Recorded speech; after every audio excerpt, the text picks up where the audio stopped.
here on Rockfin to hit that particular button. I am joined by my better than your co-host, Glory Jones. What's happening, Jones? How you doing?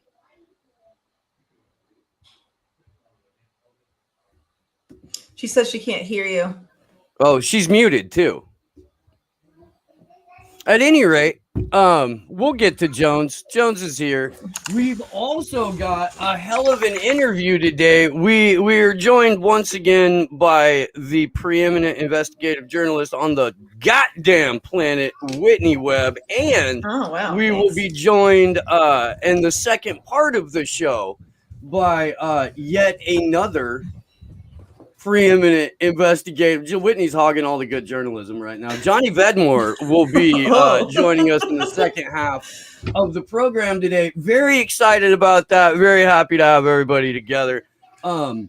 Whitney, it's good to see you again. How are you? Hey, I'm okay. Things have been pretty crazy for everyone. That's definitely not exclusive to me. If you look anywhere, the planet is... I don't want to say imploding. That sounds really dire. Sanity is imploding. That makes more sense. Yeah. No. That's fair. Came into this media space making the joke that we live in a fucking cartoon, and then like every day it gets more cartoonish.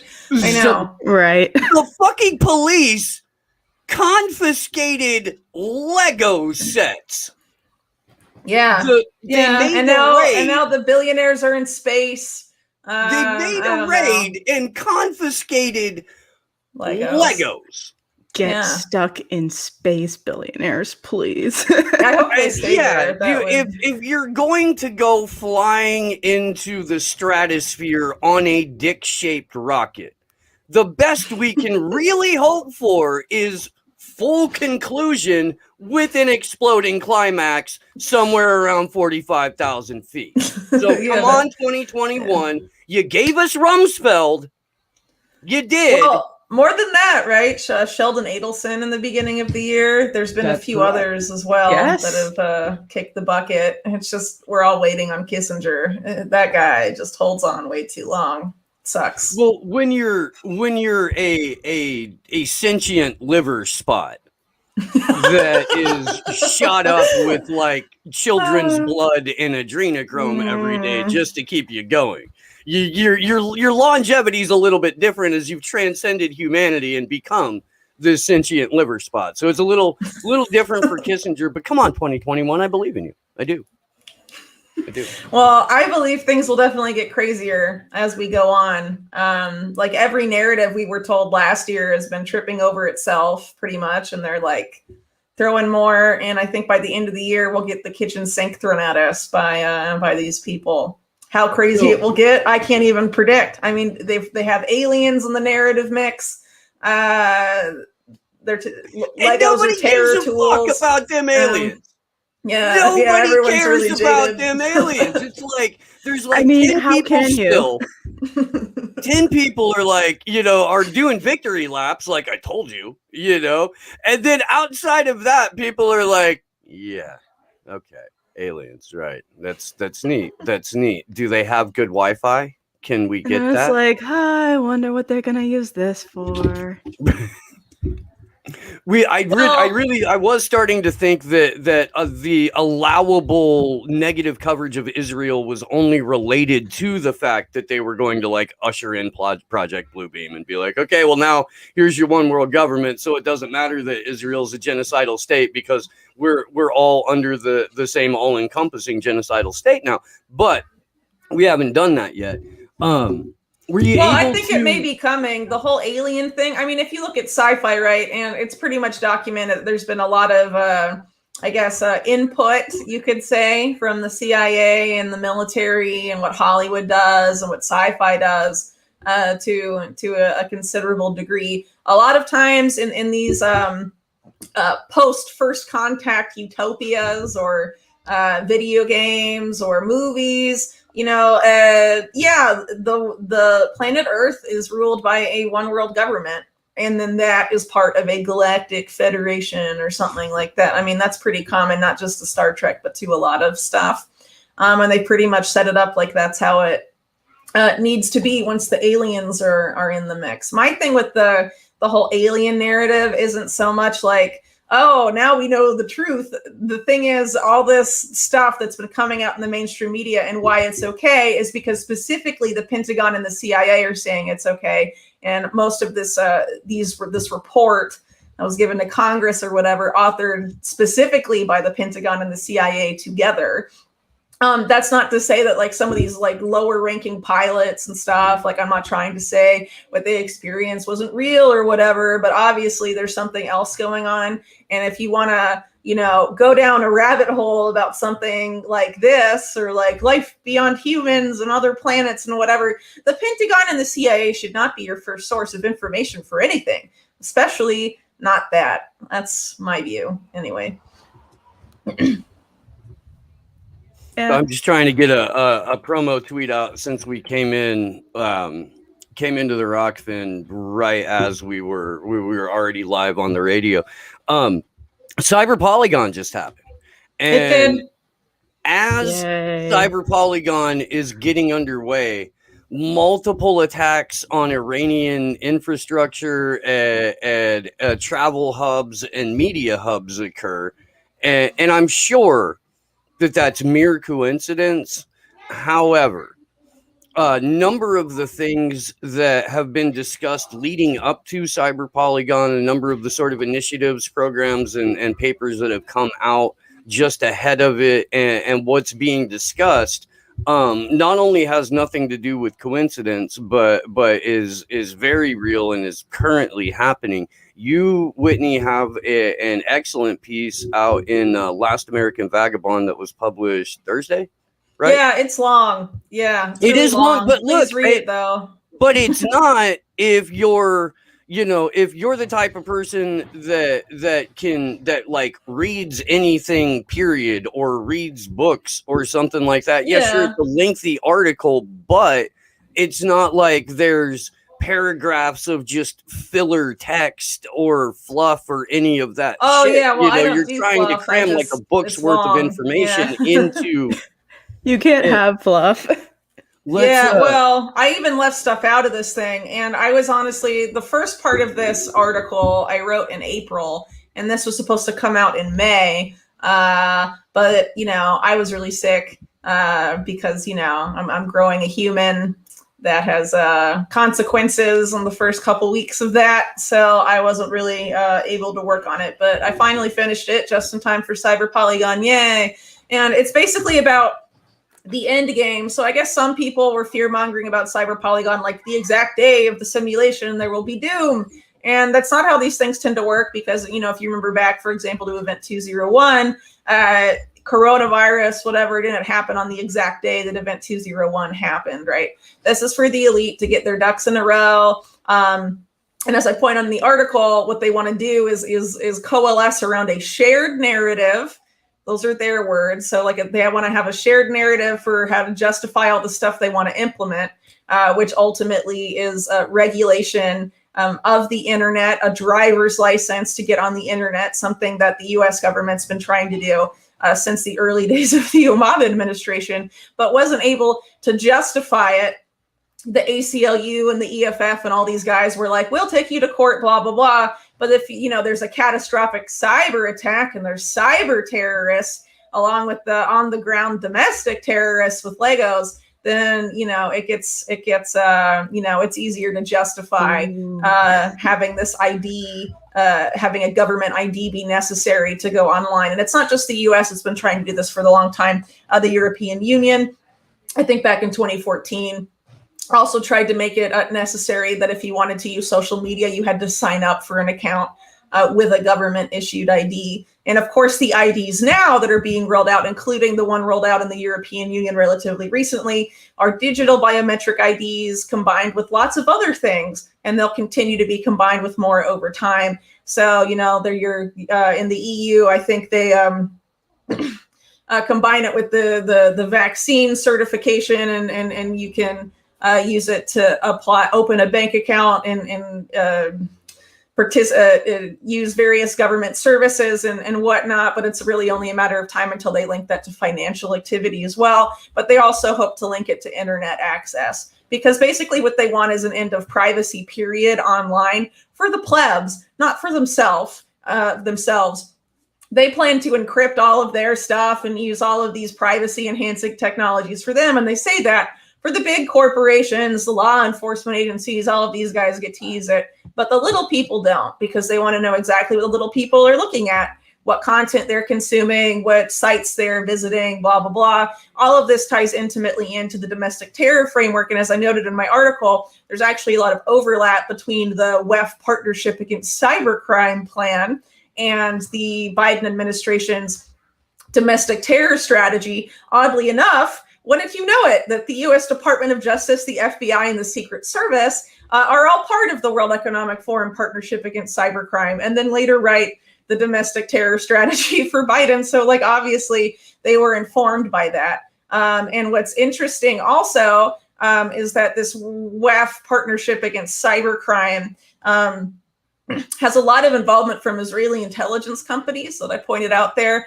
And what I found really nuts is that the head of strategy for the WEF's whole cybersecurity sphere is this guy named Tal Goldstein, who is basically the architect of this Israeli government policy that's admitted now, but it started back in 2012. And it was about using private tech companies, software companies, cybersecurity companies, all of this stuff, as a way to basically conduct intelligence operations on behalf of Israeli intelligence agencies, whether it was Mossad, Unit 8200, or another part of Israel's intelligence apparatus. So that's pretty nuts in the context of this, because why would you hire that guy unless you wanted him to do essentially the same for you, right? And so you have to look at a lot of these private sector partners here, like Microsoft, for example, which if you read my work on Epstein and Bill Gates, you will know that it's very likely that Israeli intelligence did compromise Microsoft at some point in the 1990s to a still unknown but probably significant degree. So anyway, choosing to hire Tal Goldstein to be your head of strategy means that you plan to basically conduct an intelligence operation in the pursuit of the solutions that they want, which is the end of privacy and anonymity online. Go on, sorry. Yeah, I mean, and kind of on that note, we had the kind of in America, we had the horrifying domestic terror legislation, but it's also coming off the news of the new chat control proposal in the EU, which will basically automatically force kind of these back doors into chat rooms like WhatsApp and Blue WhatsApp, which is Signal. And then it also allows your private messages to be scanned for information that, you know, they may deem harmful, but in reality, it's another complete violation of privacy. So they want to end digital privacy for the plebs, period. That's where this is going. And you could argue they're technically already there, but it's not illegal to use encryption and other stuff and technologies that enhance or improve your privacy online, right? And they want to basically make it that way. It's coming. It's coming. The EU has legislation called chat control that's being put forth that's like an accompanying piece to ACTA 2 that specifically goes after encryption. Our colleague over on Anonymous Bites Back, Mark Lubers, has an article up about it on Highblog right now. There's a number of, like, I don't know, I guess concerning quotes in your article here, and this is definitely one of them. And it's sort of along the lines of what we're talking about right now with the WEFPAC's report, where they add on top of like all of the you know, quote unquote cyber crimes that they're monitoring or after looking to stop. Now, disinformation has come into this sphere. So the quotes from the article that I kind of wanted to touch on, and then we'll go from there. But because disinformation is included in this, that means it could be used to target those who spread disinformation, not just ransomware and related attacks, meaning that such disinformation spreaders could see their use of cryptocurrency, encryption, and et cetera restricted by rules and regulations that the WEFPAC seeks to promote. However, the report promotes the use of privacy-enhancing technologies for PAC members, which is, as you know, a clear double standard. Indeed. Mm-hmm. Yeah, it's another example of, basically what's gone on with a lot of the COVID restrictions, where like the elite don't follow them and then get caught and then are like, oh, sorry, but they don't follow their own rules. They expect everyone else to follow the rules, right? That's why, like, in the UK, Neil Ferguson and Matt Hancock were like having affairs and doing all this stuff, not social distancing, not wearing masks, blah, blah, blah. And then they get caught and they're like, oh, sorry. But I mean, there's been so many other cases of that, like even Newsom in California, politicians everywhere doing that stuff. I mean, this is the same type of thing, trying to make rules for the underclass they are seeking to create in neo-feudal hell. And then a separate set of rules for them. And they're just trying to entrench this as time goes it's like forward. They're trying to legislate the Roaring Twenties back into existence. I mean, you'll have pictures with that, I think, but yeah, like their dinner parties. Yeah, and court like add transhumanism and a bunch of shit into it, but that same sort of like Metropolis structure where anything goes as long as you've got the money to do it and you can get to the clubs where the shit is happening, and then everyone else is just a fucking peasant, and there's like no. You'll like have pictures of those dinner parties where it's like you see, all the elites playing along in like the foreground, and in the background you see like all the workers, probably brown, wearing like masks and stuff, and it's like mask up, pores, and it's so, oh my god, and you wonder why people get pissed at them. Yeah, well, like in the UK right now, so Boris Johnson moved Freedom Day. Right. And now all these experts are on TV being like, cancel Freedom Day. Whoa, the freedom. It has to stop. And all this stuff has been happening to try and manufacture consent to halt Freedom Day or whatever, which isn't even per their policies going to be Freedom Day anyway. It's just dumb. But basically all of those experts fear mongering on TV were seen at Euro Cup games. Or Wimbledon, all super tightly packed with people, not wearing masks, having a good time. And then they're like, oh, we can't have anything for anyone at all. No, everything has to stay the same and it has to stay this way forever and all this stuff. And, they're total hypocrites. And the WEFPAC is no different in that case. And why should it be? This is the government of the UK, the government of Israel, the government of the US, and infinite private sector partners, as well as groups like Interpol and Europol, these international or regional law enforcement agencies. And the Interpol thing is pretty important because they're very involved in cyber polygon and all this crap.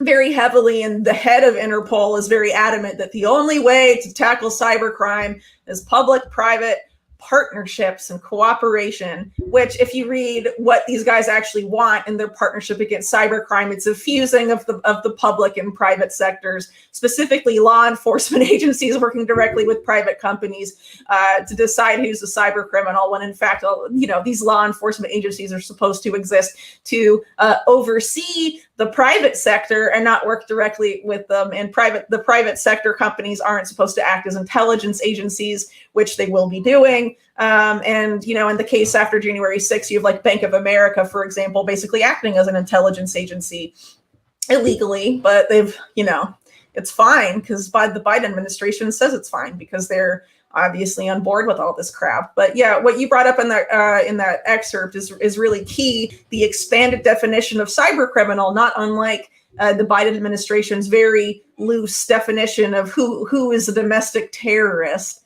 right? They're definitely working to paint this with the broadest brush possible. But this is specifically an effort to go after, I would argue, independent media and alternative media. They don't like that at all. And actually, the WEF just recently launched this global Coalition for Digital Safety that is aimed at that specifically. Mm-hmm. And that's kind of where I was going. And I have one more slide to pull up from your article, because it does specifically address what we're talking about now in terms of how this is being viewed for independent media. I think this is the right one. Yeah.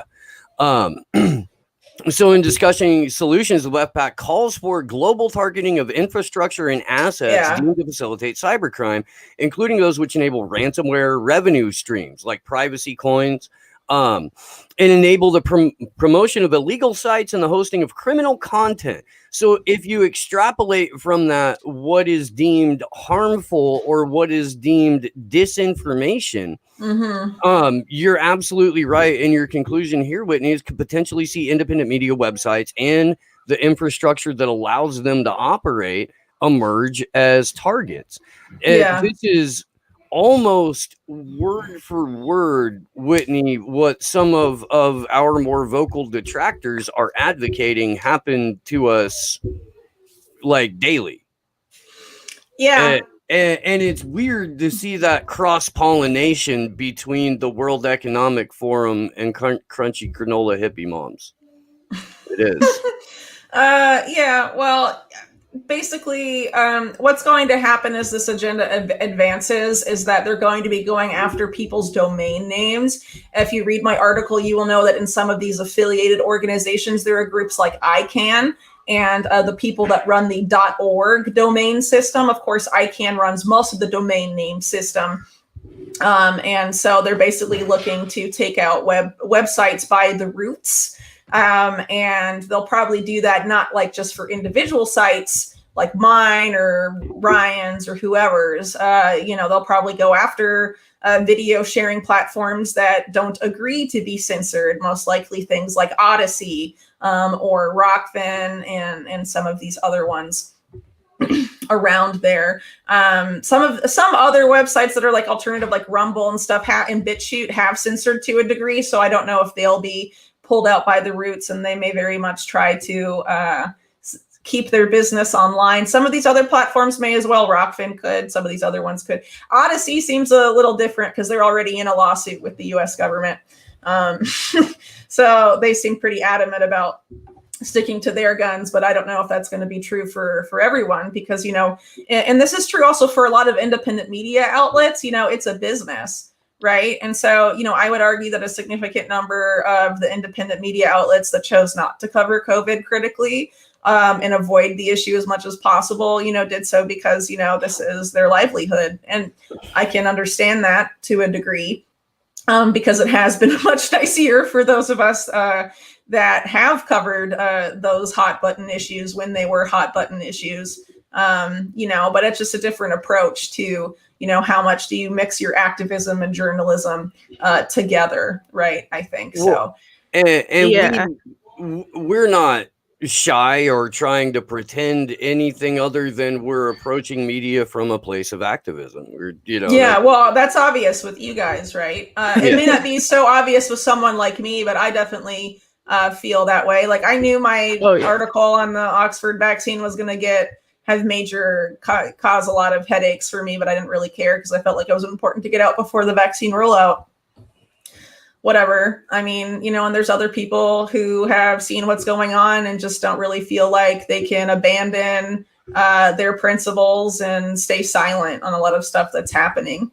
And I mean, I of course agree, because, that's I guess goal of this show to be out in front of this shit and to go ahead and stick our necks out so that, other people can be informed, but don't necessarily have to take the risks that we're taking.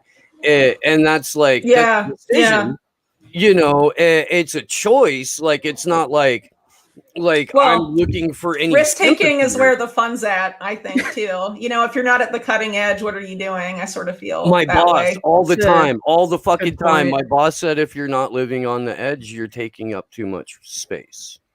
Yeah, true. Well. I mean, and so besides the very much spicy. online battle that's happening with the World Economic Forum going after independent media with the domain name situation, you also have the fact that they hinted at that very heavily with the Davos panel back in 2021, which basically, on protecting press freedom, ironically, when they basically, besides the fact that they conveniently didn't mention Julian Assange or any trials against journalists happening around the world, convenient.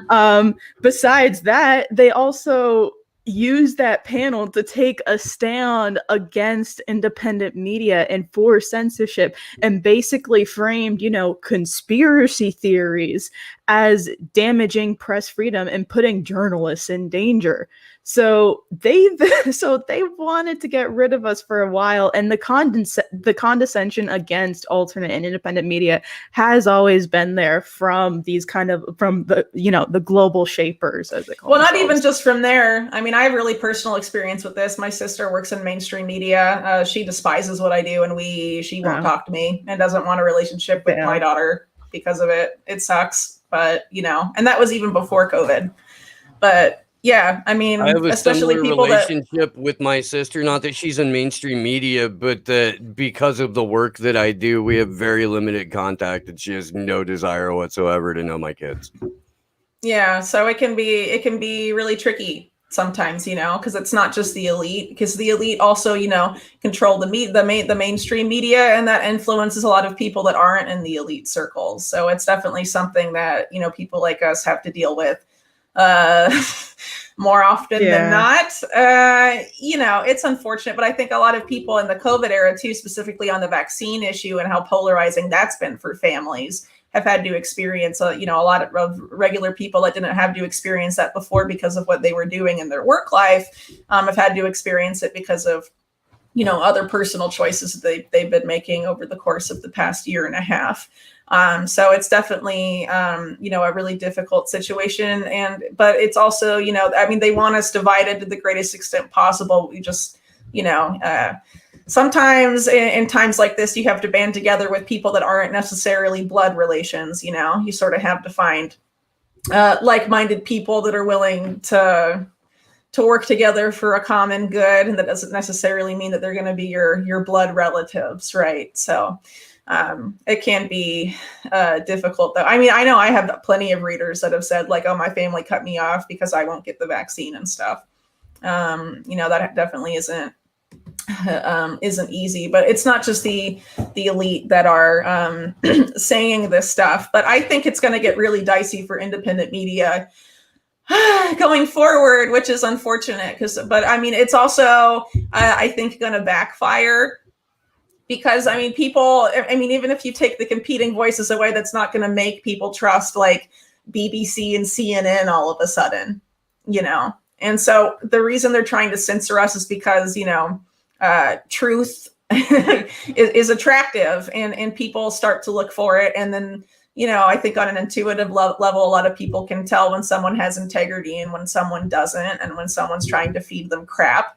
Not necessarily in the case of limited hangouts. Sometimes those take more time to suss out who's who in that sense. Right. But it can get, I don't really see huge trust in mainstream media coming back and referencing the January 2021 Davos stuff like you just did, Glory. The big theme for the year, if you remember Klaus talking about it, was building trust, right? This is the year that we build trust. And the way they want to build trust is by trying to make themselves look better and then taking everyone that erodes at that trust, i.e.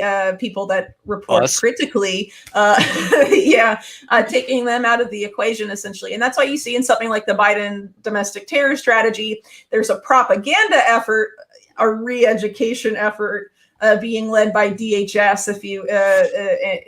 but you also have calls for extreme censorship at the same time. So the World Economic Forum is following a similar playbook, and their justification too for wanting to go after cybercrime is that it erodes trust in digital systems, and they want to make everything digital with the fourth industrial revolution. So what they want to do is just establish complete control over everything digital to the greatest extent possible. But I think a lot of people will be like, well, now the internet's boring because you've taken all the fun people away.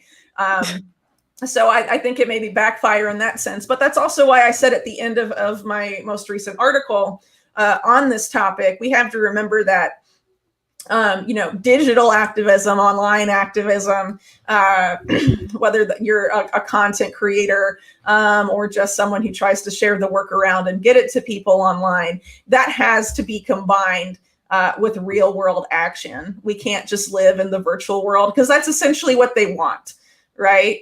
Is for us to be as trapped within the screen as possible. And that's what they've tried to do to society in the COVID era. And it's obviously had a lot of impact on people's emotional and mental health because, human beings aren't meant to be strapped to the screen 24/7. It's not exactly something that's going to make, you feel better. Like even, people that are like totally addicted to video games and stuff over the COVID thing. There was a point, knowing some of them, there was a point when they were like, yeah, even this is too much screen time for me.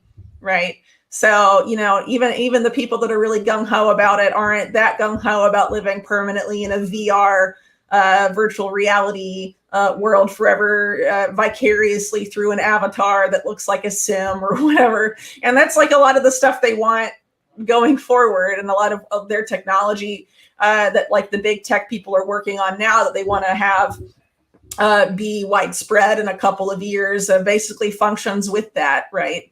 But I don't really see it being like hugely adopted unless people are forced into it. But I ultimately think the thing though, because they're going to start at the elementary school level, at the primary school level. Here's your kindergarten classroom. Here's your tablet. Here's your headset. And now you're in a virtual classroom, and now your avatar is doing this, and now you're and it's gonna like that's how this shit. It got me thinking about this exactly when I was reading the piece in TLAV, because we titled the episode "The Shared Principles of Global Control" today, because there's a significant, or at least in my opinion, significant in the article section that you've titled the section "The Framework for Global Cyber Utility." And it's these shared principles that these sick demonic fucks have agreed on, that really when you read it and you kind of extrapolate and take in what they're saying, it's the blueprint for that like technocratic panopticon, that social credit score, the sort of when they talk about the collective and what is good for the collective, it's here's what we're going to do to you peasants for your own good. And you can kind of see the framework and the infrastructure for this virtual existence where our thoughts and actions are judged and predetermined by the AI simulation and shit. Yeah, the algorithm, the almighty algorithm that actually is not 100% accurate. I really want to stress that these people are really behind with their AI goals that they have for trying to take over the world with AI. They're like really behind. That article I did a few weeks ago on Welcome Leap, I think makes that really clear, because they basically realize they'll never reach anything close to the singularity, which is what they need to like make all this AI stuff really pop up for them. They can't do it unless they get access to a ton of little kids, basically, and map their brains and make an AI model based off of all the data after mapping all these kids' brains from like 3 months to 3 years of age. That's what they want to do. Mm-hmm. Put them on that the particular group. And if you haven't seen, and if you haven't seen my Welcome Leap stuff yet, that's basically the Wellcome Trust, which is sort of like the Bill and Melinda Gates Foundation, but UK based, more or less. It's a little different, but that's, for a US audience that don't know it, that's probably the easiest way to explain it. They have a lot of not so covert eugenics ties as well, the Wellcome Trust that I've written about before. It's a combination of them with the people that previously ran DARPA under the Obama administration. and then went on to Google and Facebook to create Silicon Valley DARPA equivalents for those companies. Not good people. I'll put it in a nutshell, but basically these guys have moved on from planet, from the COVID stuff. Like the elite have totally moved on from COVID. What they are onto now is, control of the cyber domain and this transhumanism crap, which are obviously related. Control everything digital and then get human beings hooked up to the digital infrastructure you totally control. And then you totally control the people, right? So that's how they're going here. And I think they're going to try a couple of different ways to try and force mass adoption of this. It looks like they're trying to engineer a famine, really, in different parts of the world with crop shortages and all of this stuff. They'll probably blame climate change for it. In the UK, that doesn't work at all, though, because it's really obvious that the reason it's happening here is because of a shortage of truck drivers, lorry drivers, as they call them. And that's a government policy. That's a policy decision. The climate did not decide that there weren't enough truck drivers. You know what I mean? Like that's not determined by the weather. The amount of truck drivers available for work in the United Kingdom. You've got the UK Guardian. You've got the Guardian putting out like scaremongering supply chain related articles on the daily now. They don't ever mention that there's nobody to deliver the product. They just talk about the increased risk of impending cyber attack on this particular thing, or this is being, this particular segment of this industry is being threatened. So expect that you're not going to have these products on the shelves in the store because it's coming, and they're seeding these narratives so heavily. I mean, just Observer or Guardian or something like that today. Observer, UK food supply chain vulnerable to cyber attack. Complacent reliance on overseas produce and computer ordering has put the supply at risk. Yeah, but it was the government of the UK that set that up, right? Yeah. And if these are really the issues, the big issues, don't you think the UK government would act now to secure food supply, the most basic freaking thing for people? No, because they want people to be really desperate. They came up with a new food strategy. The UK did at almost the same time, where they basically want to force people into a situation where they ask the government for food and the government puts them on a specific diet, and that diet is laid out in this food strategy, which is basically the climate change diet. That can grow where you live and raise the livestock that could live where you live. No, they don't want that. They want to move to a post-livestock economy. They want to have agriculture be done by machine and by artificial intelligence. I did a podcast all about this with Christian Westbrook. It's there's a fully operational AI farm in Australia now.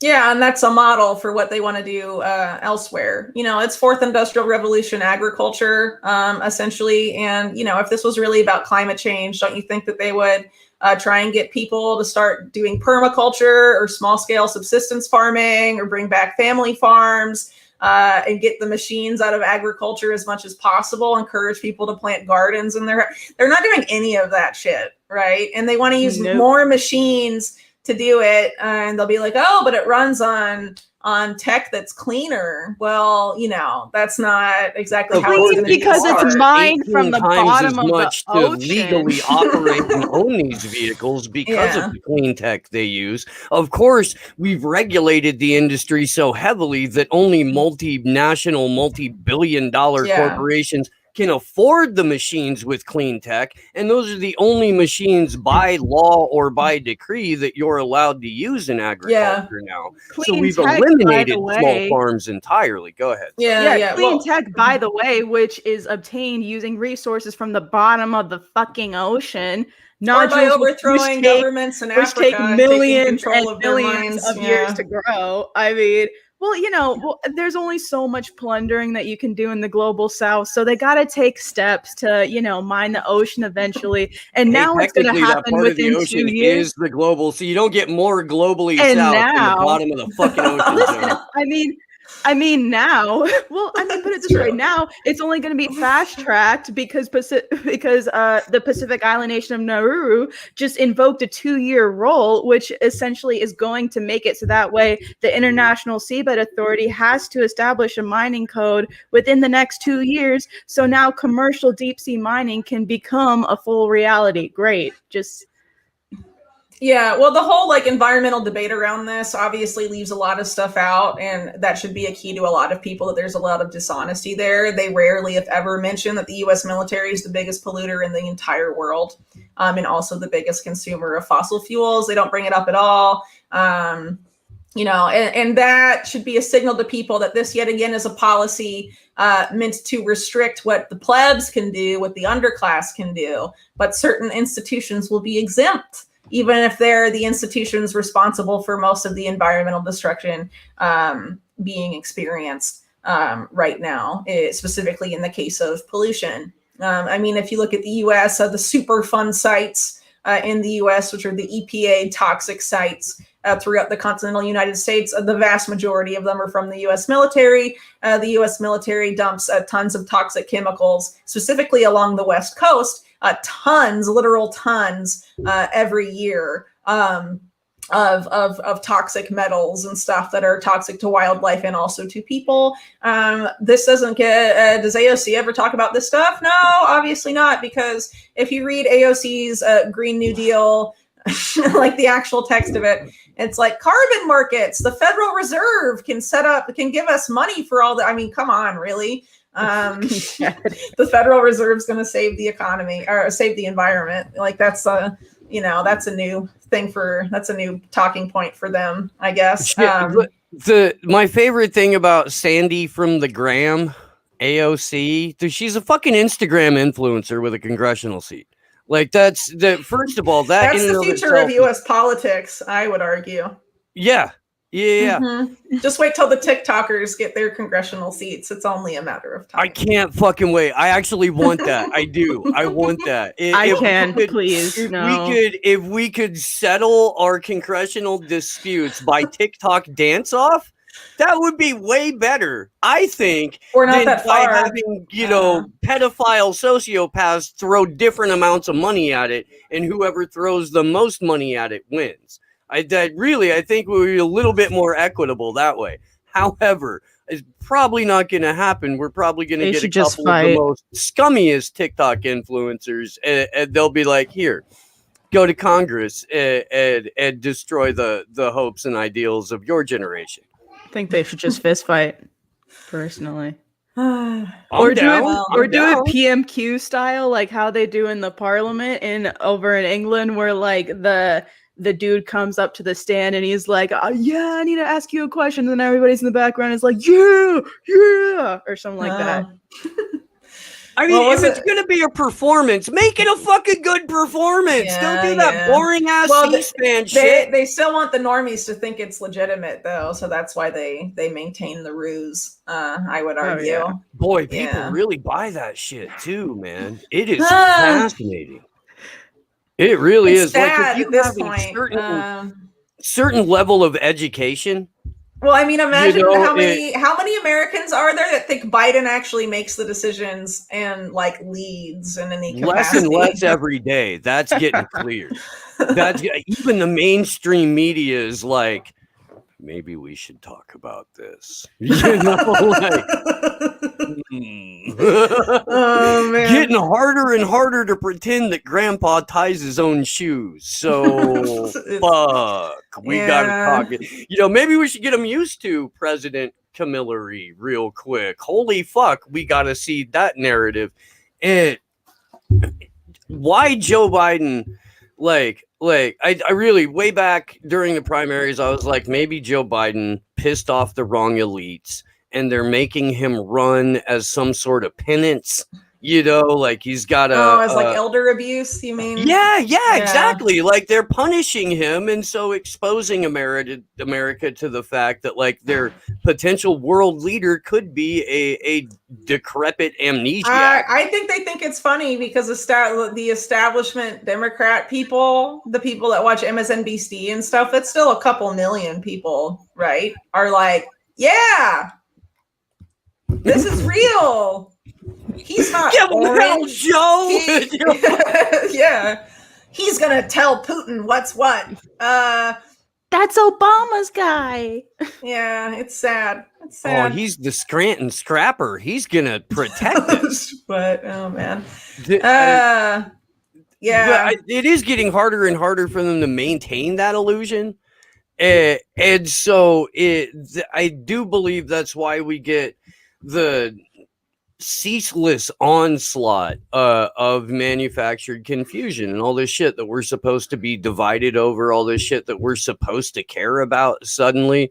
And then like you juxtapose that with, for example, the number of people that tuned in to watch a rapist get the shit beat out of them last night at UFC 264. And there are like vastly more people that would prefer to watch a rapist get the shit beat out of him in Conor McGregor. By the way, congratulations to Daniel Poirier, or Dustin Poirier.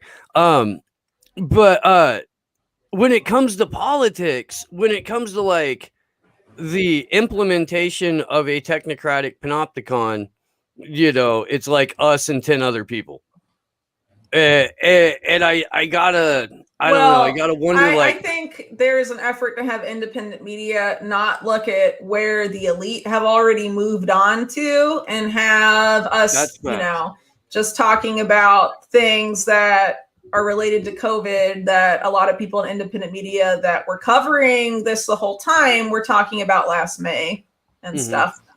Yeah, that's ivermectin. You know, is the thing that they're definitely trying to keep, you know, everyone focused on. And I think I'm glad that's getting into the mainstream more, right? But I also think lives. But I think we can't just focus on that as a sole issue, but there's an effort to make that the safe talking point, right? So you're 100%. Having journalists that like to keep things safe, like Matt Taibbi, you know, has now ventured into discussing the ivermectin stuff, and Joe Rogan and these guys will now talk about it. And of course, the person they're elevating most in that debate is Brett Weinstein, which is very interesting when you consider that his brother works for Peter Thiel, who's building, who literally the all-seeing eye of the panopticon. That's the New York Times calling Palantir that, by the way, not me. That's Peter Thiel. Eric Weinstein works for Peter Thiel. I don't know. The whole intellectual dark web has a lot of ties to like Peter Thiel people. I find that very disconcerting. And I think a lot of them are limited hangouts about stuff. 100%. It is. I don't. When at the end of the day, like the good guy in this situation is somebody working directly under Peter Thiel, you have to go ahead to hold up. You know, let's managing director of Thiel Capital. I mean, that's not like a low ranking position there, right? Yeah, he's not a mail clerk. No. Definitely not just pushing paper or going and grabbing sandwiches for the rest of the team. I had something. No. Well, I think Brett Weinstein can bring up other points, but these people that have the most influence, you could say, in independent media, refuse to cover things that are deemed unsafe. So if we're at the point where ivermectin is safe now, and a lot of the other stuff that other people in independent media were covering all year won't be safe until maybe 6 months to a year from now, we can't work on that timetable. Because like we've been talking about with WEFPAC and stuff, they just want to take us offline entirely, right? And so if people are only realizing the censorship issue with Brett Weinstein, where the hell were you? You know, like Matt Taibbi's like meet the silence on Brett Weinstein. Do you know how many other people were silenced in the past year that weren't Brett Weinstein? Why do you only care when it's Brett? You know, is it because he's a bigger name? I don't know. Yeah, well, right now, and I'm not even I'm not trying to attack or shame any of the people. I'm just trying to make them maybe cognizant of it, because I honestly don't think they are. But there are a number of higher profile people that just recently were like, hey, wait a minute. I just figured out that the US is going after Julian Assange, and that seems a little weird given this.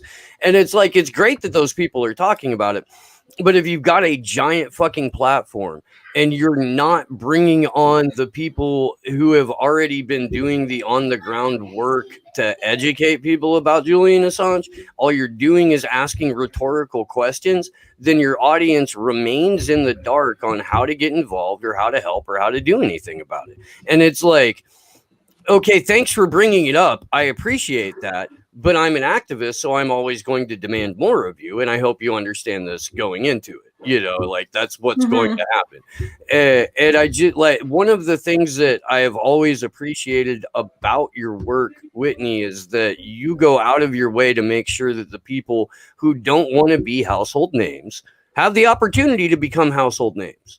And I really think that that's what like independent media as a genre should be doing, is making the people who pull the levers of power, who do not want to be known. Yeah. I definitely think that's important too. I'm not the only one that does that though, but no. But I appreciate me, so I'm going to thank you for your work. Yeah. Oh, thanks.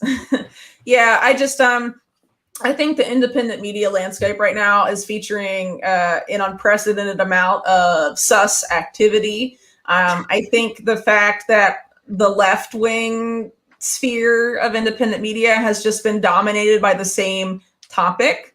I think we can all guess what it is. For the last month, when all of this other stuff is going on, and they're going to take everyone offline, basically. Months, plural.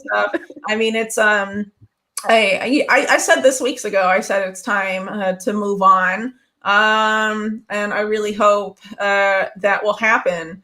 But I'm really starting to lose, patience with some of these people. And, okay, so I'm not trying to. Are you reading our group chats in our element, Whitney? Because holy fuck, is this sounding familiar? It's not pretty what we have to say about this topic. It's not very popular to independent media spaces. I think people just need to understand that there's a lot of things happening. Time is really limited considering what we're facing. If you read my article on the Partnership Against Cybercrime and on the domestic terror strategy, it's very clear that people that have bucked the narrative in any capacity, even if you tried to be safe on COVID, but you went against empire in some capacity. I mean, they're going to take you offline. So playing it safe only keeps you safe for so long. You know what I mean?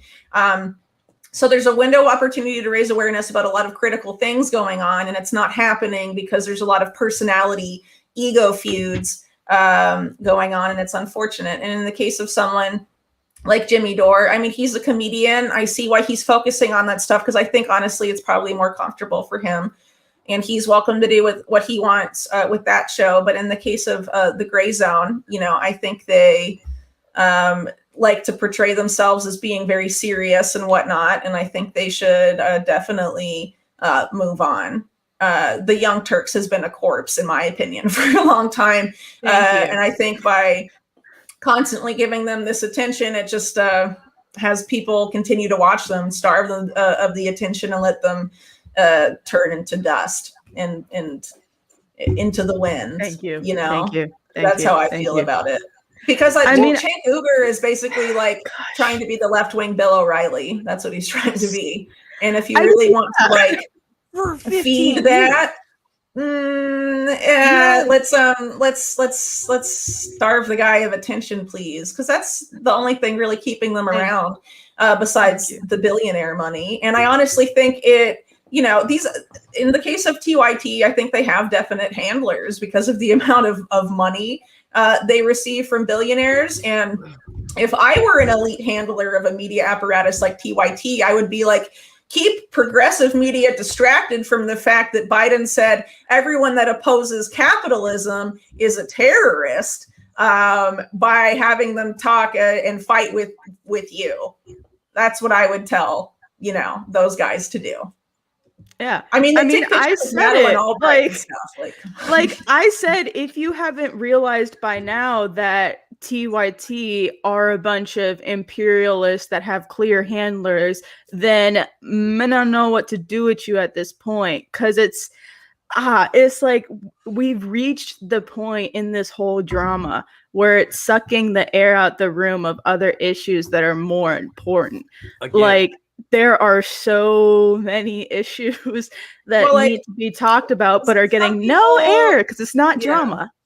Well, some people that reported on Syria that were right about it from the beginning, that didn't switch several years later and then figure it out, got smeared as as a Assadist, servants for Russia and all of this stuff. Got these smears. They still get them. Ought to be charged with aiding and abetting terrorists. Yeah, that hasn't happened to Aaron Matei yet, has it? That happened to Vanessa Beeley. So, I think we can just debunk the smear and move on. The more attention you put into it, I mean, it's just they're not going to stop. The more you intentionally feed them. or otherwise, and I don't believe it's intentional on the part of like Jimmy Dore or a couple of those other people, but all you're doing is turning your audience into entertainment viewers.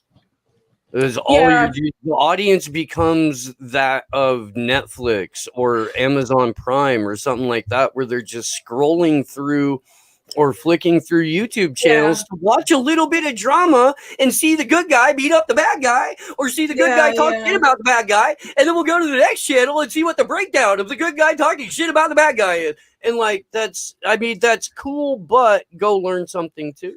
Yeah, well, this conversation I think would be really different if we were talking about this in like 2017 or 2018 or anything like that. But we are literally like in a major end game for a very predatory faction of the global elite right now, who are literally trying to eliminate privacy on the internet and are looking at targeting babies and children to pursue their mad scientist wet dreams. And like massive stuff is happening right now. And just even beyond that, if you don't want to talk about that kind of stuff because it's like too edgy for you, the domestic terror thing is fucking nuts. That is a recipe for the U.S. to become imminently a dictatorship. It's very obvious if you look at things like 9/11 that the strategies for the wars on terror precede the event that manufactures mass consent for those wars on terrors to explode, right? So, the framework for what was implemented after 9/11 was around months before 9/11. Even the bill to create what would become DHS, then the NHSA, the National Homeland Security Agency, that was introduced in like March or May 2001. They had all of this set up in advance. And then, but, people weren't biting. They were like, well, why do we need that? Why do we need a Homeland Security Agency? Things are fine. Blah, blah, blah. Our military is so great. Then 9/11 happens and it's like, the terrorists. Something like that's going to happen for domestic terror. And my plea to the rest of independent media, no matter what sphere you're in, don't cover this in a partisan lens. Don't put fucking partisan framing around this, because this doesn't have a political ideology other than power. It doesn't have a team. This is no matter who is in Congress, no matter who is in the White House, no matter who's on the Supreme Court. This is all-encompassing tyranny. And just because Joe Biden is currently the president, we just had a conversation about how he's not making the fucking decisions. We know that. Like, we all intellectually understand that there is a shadow branch of the government that predominantly makes the decisions for figureheads to walk out and tell us about.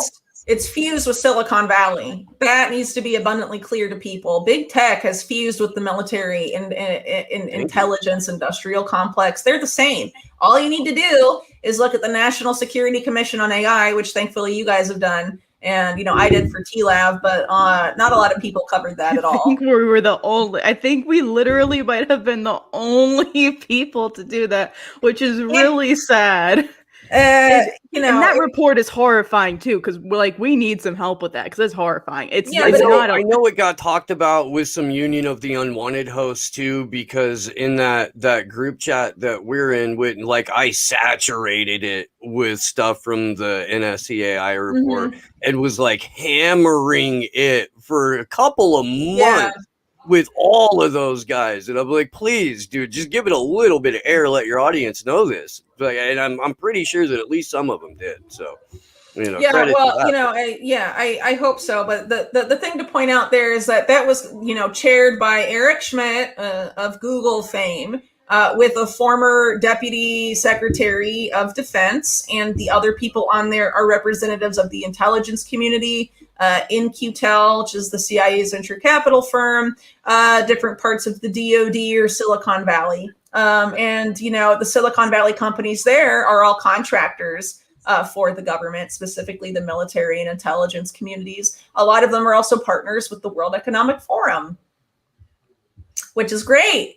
And, a lot of people like to roll their eyes at the World Economic Forum. Oh, another one of those conspiracy. I mean, they're openly a springboard for, a fascist takeover of society. This promotion of public-private partnership and stakeholder capitalism is significant because you have to look at the forum's freaking members and the plans they make. Like the Partnership Against Cybercrime, that's the FBI, that's the Department of Justice, that's the U.S. Secret Service, that's Israel's National Directorate of Cyber stuff, like very important government agencies. Also, I think the UK's National Crime Agency. So you have like the US, UK, and Israel. That's basically the empire, right? Working with big tech, which they already work with as contractors and all this other stuff for their military and their intelligence community, coming together to say, we're going to merge the private sector and the public sector openly, even more than it is now, and basically just run everything, and decide what happens to this underclass we want to make, and we'll have different rules for us, the elite. This is insane, and we really need all hands on deck for this stuff. It's a total mess, and I don't want to dunk on the left too much, because obviously the right-wing media sphere is a total mess as well. And it just really needs, I think people just need, specifically consumers of independent media, just need to be more vocal with the people you watch. If you think that they're just falling into stuff you think are psyops or things designed to distract us from bigger issues, you should say so. And it's time to move on, because the elite have moved on. Oh, real quick, shout out to Jeffrey Wilson from the Conspiracy Farm in the YouTube chat. I will DM you, Jeff, the NSCAI report. So look for that. Just happened to glance in the chat and see Jeffrey. The Conspiracy Farm does good work. That's Jeffrey Wilson and Pat. I've been on before. Hi. Huh? They're nice guys. Yeah. So shout out to the I will Jeffrey. I'll DM you the report here when we wrap the show. I want to kind of come back to a little bit the idea that the public-private partnerships that are being advocated for by like WEFPAC and what the other fucking giant acronym. The Cyber Threat Alliance and the Global Cyber Alliance. The Global Cyber Alliance is the most concerning, but the Cyber Threat Alliance is part of the Global Cyber Alliance, right? And really, I mean, it sounds like the tech nerd wing of you will own nothing and like it. All your decisions are going to be made for you by sociopathic pedophile billionaires. And get used to it, peasant. But I mean, if we could expand on that a little bit, and then whenever you want to tag in Johnny too, I don't know how you guys plan this out. We've been going about an hour. So yeah, I'll tag him soon. So basically, the Global Cyber Alliance, you have to know who set it up, right? So it basically comes out of people from New York City in combination with people from the City of London, which is basically the financial banking hub that some argue is the actual UK government. They came together. Its own country, right? Well, they have claimed on several occasions to be above the law. It seems like that happens more often than not. District of Columbia, and the Vatican. Just for the people at home, it's thought that these three that are like states within states or non-federated entities are in and of themselves like the manifestation of seats of power. So Global Cyber Alliance is Cyrus Vance Jr., whose dad, I believe, was like Secretary of State under Jimmy Carter, and he's District Attorney of Manhattan. The guy that didn't go after Weinstein or Trump's kids or a lot of high profile people because he got paid off like by their lawyers. I mean, he's an openly corrupt guy. And he used $25 million in civil forfeiture funds, like basically stuff stolen from people that were arrested, to set up the Global Cyber Alliance. He supposedly came up with this idea having conversations with a guy named William Pelgrin, who is Andrew Cuomo's top cyber advisor. If you're familiar with my work with TLAV regarding the NYC cyber scene, very involved with Israeli intelligence front companies, whether that's through Cyber NYC or the fact that they put the people in Israel that built Iron Dome in charge of New York's critical infrastructure, including its power grid. Probably not a good idea. Anyway, so William Pelgrin set up something called the Center for Internet Security, or what was one of the heads of that. It was allegedly set up at the Cosmos Club, which is one of these elite gentlemen's clubs in DC, whose membership includes numerous Supreme Court justices and 3 presidents and lots of Nobel Prize winners. It's very elite anyway. It came out of there.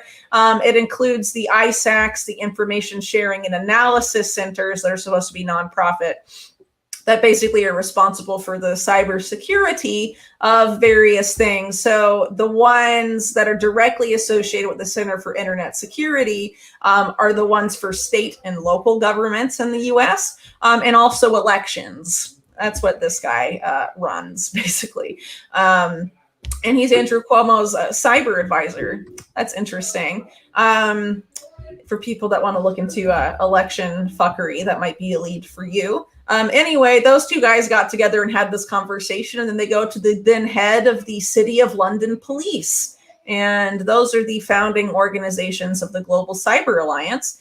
But today, it's mostly funded by like Facebook and PayPal, a bunch of Silicon Valley companies, as well as the oldest private bank in Britain, and the most powerful financial lobby in the UK that basically represents the desires of the City of London, called the City UK, and just has a ton of organizations, a lot of Israeli intelligence front companies, including one whose chairman of the board is Tamar Pardo, ex-Mossad director. Doesn't get more blatant than that. Especially when we go back to that 2012 policy I mentioned earlier, where they openly say they use private companies as fronts for intelligence. When you have all those intelligence guys running the company, you can be assured that's one. Cyber Reason's another one. They're also through a different organization, through the Cyber Threat Alliance. They're associated with them, so they're also part of this. Yay. And they also have a lot of media organizations. But of course, those media organizations are funded by like Facebook and Google, or Craig Newmark, who's the Craigslist guy. Also technically Silicon Valley, I guess. And a lot of, George Soros and a lot of these guys, the UK government, the US government, things like that. So you have like media organizations, you have a lot of banks, you have a lot of the other ISACs, including for protecting cars from being hacked, and FS ISAC, which is the financial services one, the Wall Street banks, and all of these guys. And of course, the Wall Street bank, you have like Bank of America and Barclays on there. All these guys working together to screw you in terms of anonymity. I mean, these are not small players. Anyway, the Global Cyber Alliance is something the World Economic Forum names as being one of the potential nodes in this global organization they seek to create to dominate the internet. And a lot of the other nodes are also funded by Facebook and Microsoft and Google and all of these guys that are intimately enmeshed with the US military and US intelligence. It's an obvious takeover of the internet. People play. If you're an independent media, pay attention. This is really important. stop talking about Cenk Uygur and talk about this. I feel like I'm screaming into the abyss. Yeah, so you know what though, it's more palatable when you say it, because for some reason when we say it, we get in like trouble or shit on or some shit. I'll like, probably get in trouble. I just don't care, and I'm starting to run out of fucks. I never started with any. Well, I don't want to like ruffle feathers too much, and I don't want to like burn bridges, but like. I don't. I take a page out of Black Thought's book. I don't burn bridges. I leave the haters running for them. I'm not burning any fucking bridges. Good luck getting across it. There's a limited amount of time. Hope you do. But, you know, that's now. Now's the moment. If anybody was ever wondering, like, if a critical pivotal moment in the world would be exciting, usually not. By the time it gets exciting, the decision's already been made and the fucking tide has already turned. Like, that's the exciting part happens when shit starts blowing up. It's the before that when you need to be vigilant, you need to be on top of shit. And you need to be organized and people need to be preparing. Yeah, that's right. I mean, this whole cyber polygon, what it simulates and what will likely happen to justify the policies of WEFPAC, right? Which is where this is going. The cyber pandemic is about manufacturing consent for total control of the internet by these guys. That's what it is in a nutshell, and they can't get away with it now. If they were to be like, well, the World Economic Forum's announced that they want the keys to the kingdom, people would be like, what? They don't have that. No, they have to have a huge cyber crime thing where they're like, okay, yeah, go after any cyber criminal so the internet's safe again. I don't mind using an ID as long as the internet's safe. They have to create that sort of crisis again, sort of like they did with 9/11 or whatever. So we'll see the cyber 9/11. For my own safety and my own security, I enjoy logging on to every web page with a biometric ID. I mean, that's where we're fucking headed, though. That's where it's going. Yeah. I mean, that war on cybercrime is bleeding into the broader war on activism as well. We saw with the arrest of Commander X and how that connects into this greater war on WikiLeaks, how there is a huge push to take action against hacktivism. And that was something that was even hinted by the World Economic Forum in their strategic intelligence series, where they have that huge ass ugly wheel thing where basically they highlight the need to take some sort of action against cybercrime and how hacktivism is becoming a thing we have to reckon with now.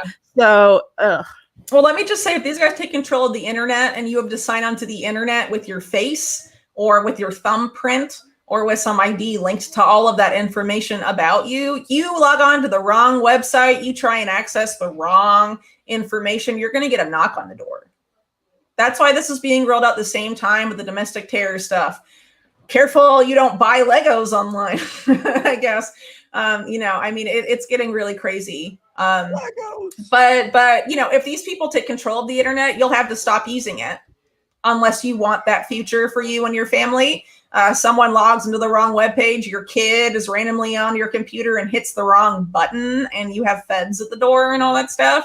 That's not the future people watching the show want, probably. So that means people that are aware of this need to prepare. What will you do if you are not able to use the internet?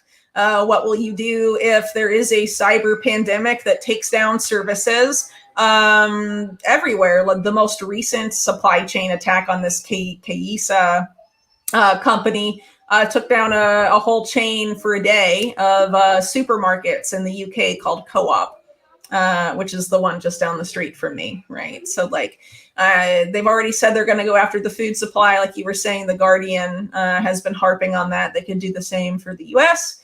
Remember, Whole Foods is owned by Amazon, and you know, these companies are consolidating control over more and more businesses.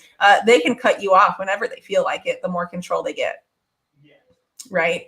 So, you know, people need to think about how they'll prepare for this stuff. And that's why I think, you know, more people with bigger platforms need to stop talking about this, because it's ultimately like, do you want your audience to be prepared or not? You can do a lot of good by getting the word out, because people will be in a less desperate situation and more able to resist a global fascist takeover by crazy sociopathic elites if we are better prepared percentage-wise, throughout the world.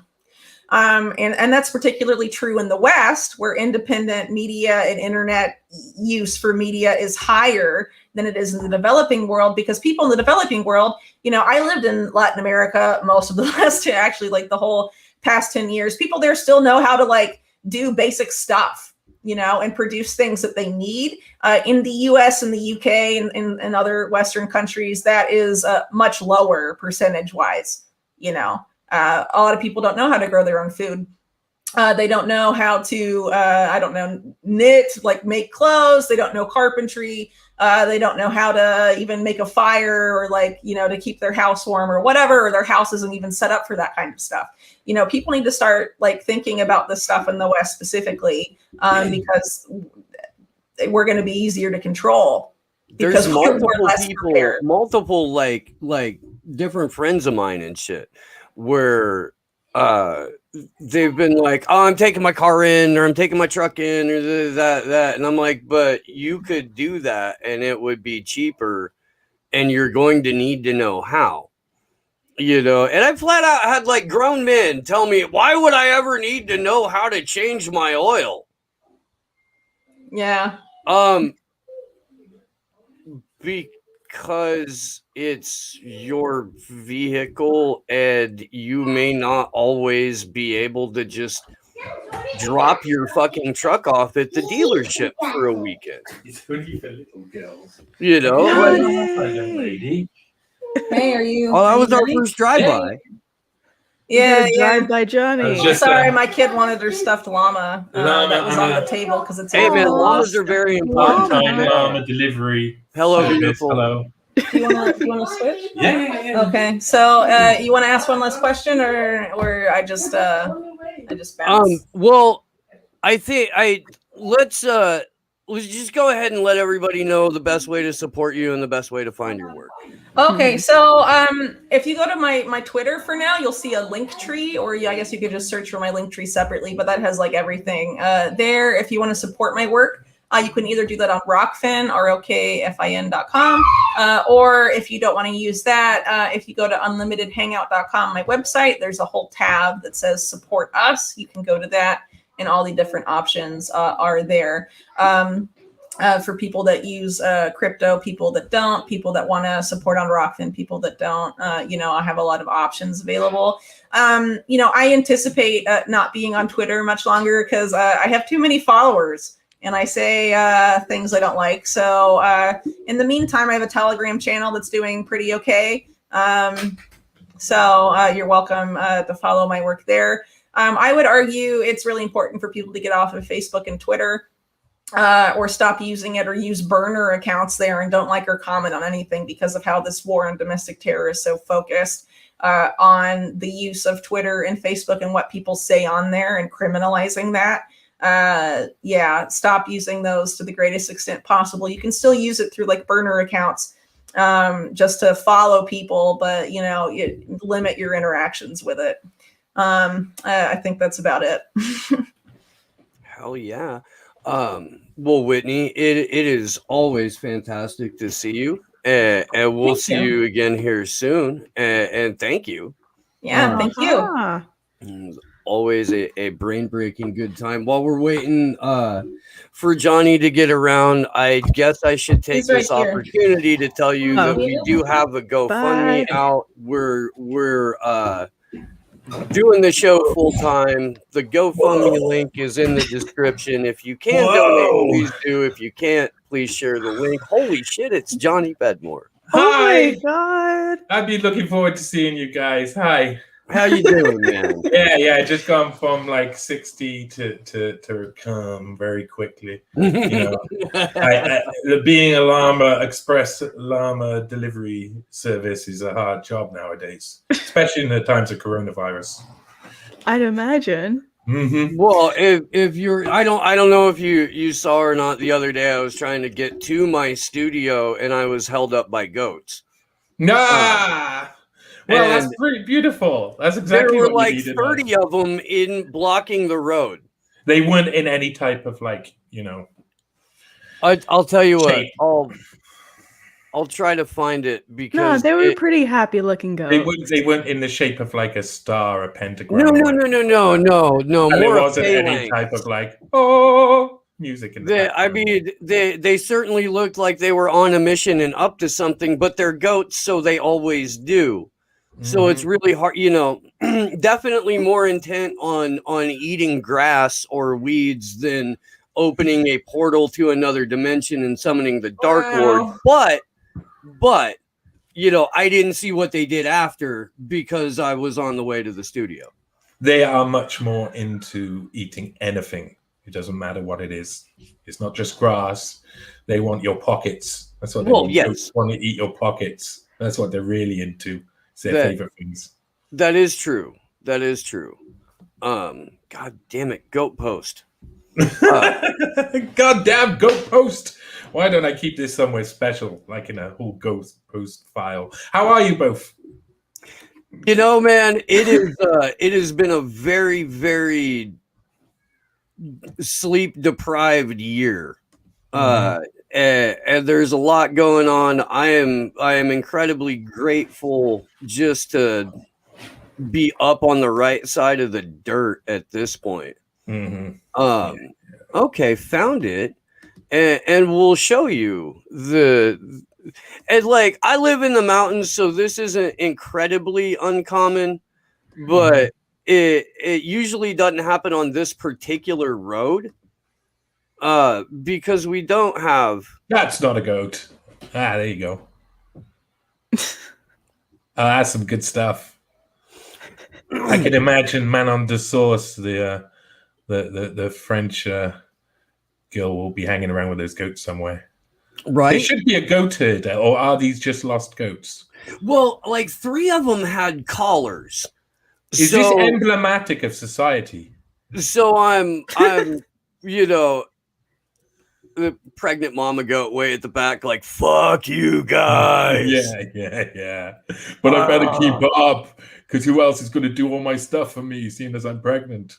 Just saying. But the 3 of them had collars. I'm assuming they all belong to somebody. It's highly possible that they're like a rent-a-goat service instead of paying, landscapers to come through or a road crew to come through and do weed maintenance. They were like, fuck it, goats. Maybe it's a distraction technique. Maybe this is an intelligence plot. Like every now and again, they got to slow you down while they're putting bugs in your house. And so but all it does is send out the goats. Shit, so it's going to backfire. Yeah, I know. But everything they do backfires. So it seems like it fits the bill, Right. Like it really, dude, because of what the knowledge that I have because of, the show in general and the approach where I have people on that are smarter than me and ask them questions. Like, because of that, I already wake up pretty fucking frustrated. Putting some goats in front of me ain't going to do it. That's not going to push me over the edge. It would be like, oh, it's goats. Now that is emblematic of society. I think that idea that, they're going to keep doing stuff to us. And eventually we're going to go, okay, we'll just give in. Oh God, we'll just stop being human and stop saying no to things, like that's ever happened in the whole history of humanity. So I mean, these guys, they're nothing could stop us. It's only going to get more powerful as well. There's only going to be more goats. Yes. That's what I say. And then we're going to start to see like prominent, centrist TV hosts keynoting the convention at the Partnership for a Goat-Free America convention, the goats are going to get it. The goats are going to get it. There's the next target. Obviously. Well, I don't know. I think they'd be easy to, scapegoat. Right. And as I made a point on the Twitter to say this too, but like I wanted, my first instinct was to, kill the truck and throw on the parking brake, get out and scratch one of them behind the horns. But yeah, it's a foolish man indeed that pets unfamiliar goats, Johnny Vedmore. Ooh, I am a foolish man, sir. Have been since the moment I was born. I was brought up on some like weird 17th century reenactment society campsite all over the country. I wasn't like, I had like a house, but we'd only be there for like 3-4 days a week. And then the rest of the time we'd be on a field dressed up as a in the 17th century with cannons firing all around with like 8,000 I've got friends that are in the Society for Creative Anachronisms. So here. I had goats all around me, goats, ferrets, all sorts of things all around me growing up. But those were unfamiliar goats because they're the goats you grew up with. Is there such a thing as unfamiliar goats? Is what I'm saying. They knew you. When something's furry, when they've got hair, it's sitting around, it's got ears and a little face, I'm like, I got to touch you. I know, dude. It was really hard not to get out of the truck. Like, no bullshit, man. It was encouraging that a couple of them had collars on. That's what I'm like, almost halfway out, dude, you know. And there's very few things are cuter than baby goats, baby otters. I seriously enjoyed going to the petting zoo more than the toddler did. Seriously. She wasn't impressed by it, to be honest. She was like, yeah, I don't trust those goats. And I was like, dudes, my dudes. It's very good. Jones is just like, what the fuck is this even about right now? Goats. I mean, I just didn't grow up around a lot of goats, you know? Mm-hmm. You find it when you grow up in South Florida, you find a way to see cuteness in like baby alligators and panthers. The most adorable water moccasin I ever did see. Yeah. Not water moccasins, calm down. But Florida panthers are adorable. Goats are extremely impressive creatures. If you have an area of land you want to clear that is going to take someone so much work to do just with their hands, chopping away at logs or bits of this and bits of that, bits of grass, bits of stick, brambles. Goats, tie one in and they'll clear the entire area, clear it just completely clean, just eat everything and all the pockets as well at the same time. But you can like clear fields like that. They're such a useful creature for that. And of course, some people like their output, you know. Goat's cheese. For the first 80,000 years of humanity, delicious, Johnny Vedmore, we predominantly had goat milk and goat cheese. I know. Goat meat itself. So I wouldn't have complained about it 200 years ago. Years of cow domestication that we've transferred our dairy intake from goat to cow. It is true. It is true. And our bodies, nobody is goat milk intolerant. That's what I was going to say. Does that mean we're not as intolerant to goat milk? Yeah. I did not know that. I've learned something new today. That was the first bit of new knowledge I learned today. Thank you. Here to help. Appreciate that. What have you been up to, my friend? You've had a couple of fantastic articles come out in the last several months. Man, well, I do my investigating style is a little bit different to Whitney. So Whitney does kind of like goes deep diving into all of the information and collects it all together and in a way that people can actually digest, which people don't understand quite how rare an ability that is. But you know me, I tend to like to go time traveling, and some of my investigations go on for a long time. So I've got I got a couple of investigations I can't probably one that I'll be able to talk about very soon, which is possibly one of the most interesting ones I've done in a long time. Even I found it more interesting than Schwab stuff because that was like kind of, you know, and because you're a consummate professional, you're going to tease that article. I am going to tease that article. I'll tell you in a little bit, but I mean, we had the Edelman. I had the Edelman piece come out. So the Edelman piece was basically that was another one where it was obvious I had to write something about Edelman and how much power and control they had over the media voices. And how they get their message and how they use their messages, where they come from. I knew that it would all be an interesting story, an interesting article, but it was only once I put all of the information together and wrote an article that I realized I just had to chop half the article away. All of the I automatically go into family history every single time because it's really interesting. And the person who runs Edelman PR, for people who don't know, Edelman PR own like basically 2/3 of the PR market in the whole world. So that's like really massive. That's monopoly size of saying that we need to get a message out. This company hires Edelman, they'll get the message out all over the place. So they got loads of different tactics for doing that. They've got loads of different ways. This article really focused in on how they flood the zone. So how when information in event 201, Matthew Harrington, who's Edelman PR, was sitting on the event. And he talks about flooding the zone, saying that basically if you once what they call false information and misinformation, which is for them information they don't want into the mainstream. Once a cat is out of the bag, there's no going back on it. It's, it's done. The cat's out of the bag. So the only way to effectively stop the message from getting out there, these other voices from getting out there, is to flood the zone with information, repeating the same stuff over and over again. So when you look into that method, you soon realize that it's obviously a form of brainwashing, because what you're doing is not allowing competitive voices.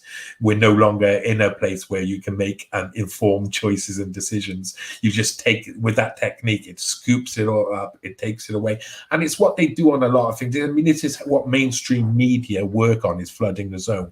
So one message comes into the two agency at the top, I know Associated Press and Reuters, maybe they're the top two. And that message comes from somewhere and then trickles down and remains basically the same as it gets through all of the TV stations, all of the different things which are owned by just a couple of people. Now, these people create that message at the start. Edelman creates that message. And if you go back in time, you discover his father was military psyops during World War II. So looking at propaganda, how to use propaganda against the Germans well, how to basically military grade propaganda. So when he got out of doing war stuff, the first thing he's thinking is, what shall I do? Maybe I should go into propaganda. This is how it does. A lot of the people who go to fight for a supposedly good cause, I mean, I start to doubt anything in the past was necessarily a good a cause as they make it out to be. But when they go and do something for a good cause, they often come back and be the enemy. They pick up the traits, they see them and they say, oh, those are convenient ways. And even though we could beat them, because we know how to beat them, we can also know how to seal them up, make them really powerful, make these techniques really powerful to make people bend to our will, make people do the things they want to do. So COVID, it was straight away what we saw, and what we've stopped seeing about 2-3 months ago, was people like Bill Gates and Fauci and stuff constantly on every single channel, constantly saying the same things over and over again, everything giving you the same information, lots of different news outlets reporting and repeating the same things over and over again, and not allowing anything else to breathe. And of course, censoring all of the other platforms that did have already a big enough following for them to be worried about. And if you noticed in the past, about 3 months ago, that technique stopped for a small amount of time. It stopped for the flooding the zone. They withdrew all of those big faces. You saw less of Fauci, you saw less of Gates. I think that's got less to do with his divorce, and it's got to do with the fact of this is how PR works. This is how they do it. So you see less of these big figures, you hear less of these other news. And what they do is they seed in other information that they're ready, because you have to seed in the information if you're going to flood the zone. You have to already seed it, and you have to get people prepared for the flood to come, so they're susceptible and they're not all just suddenly like, wait, where did all of this stuff come from all of a sudden? You know who's telling the truth, or you don't know who's telling the truth. These guys are going to make you think that there's only one version of events, So it's really important to do an article on Edelman. No, you're absolutely right. And it is, I'm glad you brought up narrative seeding, because this is something that I don't even know if we allude to it on the show, and it gets, you know, sort of brought back up just when we have recurring guests like you, or like Whitney, because of, you know, the stuff that we talk about, unfortunately, almost exclusively. You know, where, for example, pre-crime, like this show, maybe a handful of others, and Whitney, and that was it. We were screaming about pre-crime since the summer of 2019, when it had become evident through Mike Pompeo's words, through Donald Trump's words, and through some very, very handy back-to-back mass shootings. We were, you know, given the flat out admission that yes, the Department of Justice is going to be coming forward with a pre-crime division, and it's going live January 1st, 2021. We had a year and a half, Johnny, of being able to, you know, encourage people to like, hey, dude, your social media is going to be used against you in federal court under domestic terrorism charges if you don't find a different way to say this, or a better way to organize, or start fucking encouraging, you know, using encryption for everyone for every reason. Not just activists, not just organizers, not just criminals.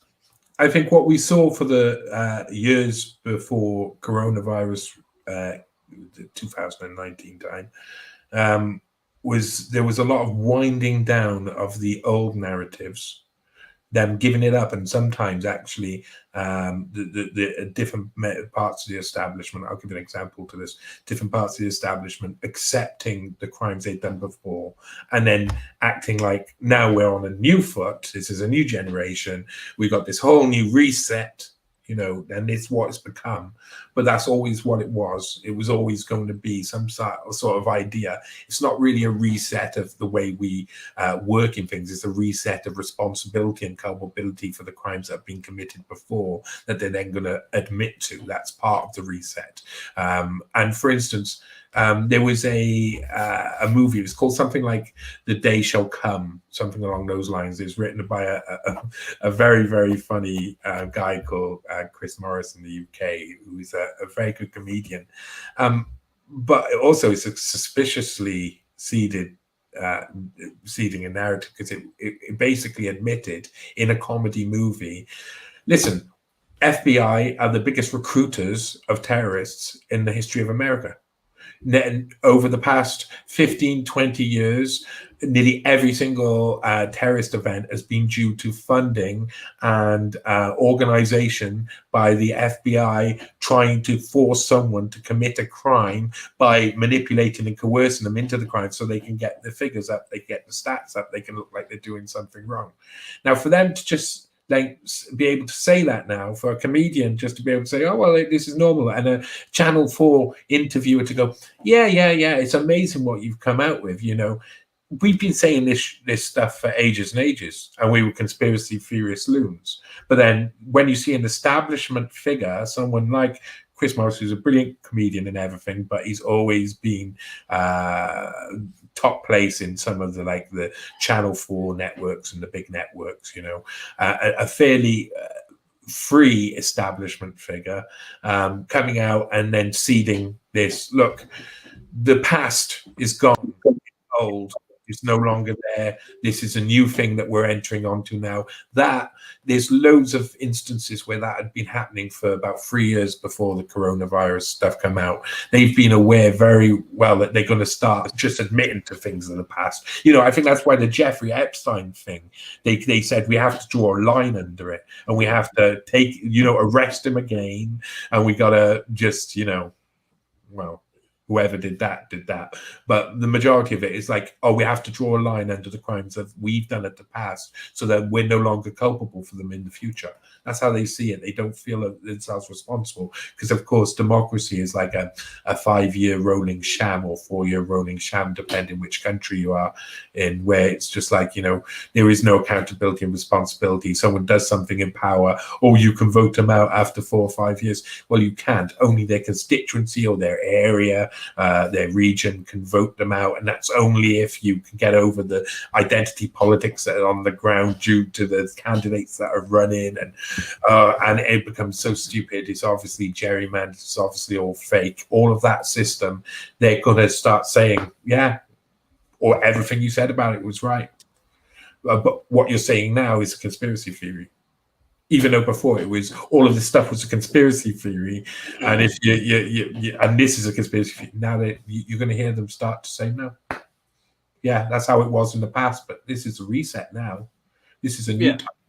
Yeah, and that's, I mean, typically everything is a tinfoil hat conspiracy until 6 months or a year and a half down the road when it's breaking news. And profitable. And like, oh, we just now figured, Whitney was talking about it earlier. Ivermectin is a perfect example of this. It's crazy. Where we all paid a significant price for talking about it in, you know, March through May, or starting in March or starting in May of last year, we really started, you know, seeing that it was an effective way to prevent this or to deal with it, get yourself off a respirator, whatever. And we all, like, the amount of backlash for being right early or just reporting on things that were real, that were helping people. So an example of what you're saying there and what I was saying just before is, for instance, recently with the Brett Weinstein, I mentioned ivermectin. I got censored. Now everybody's reporting that I got censored because I reported ivermectin. That is the seeding. He does not work as an independent person.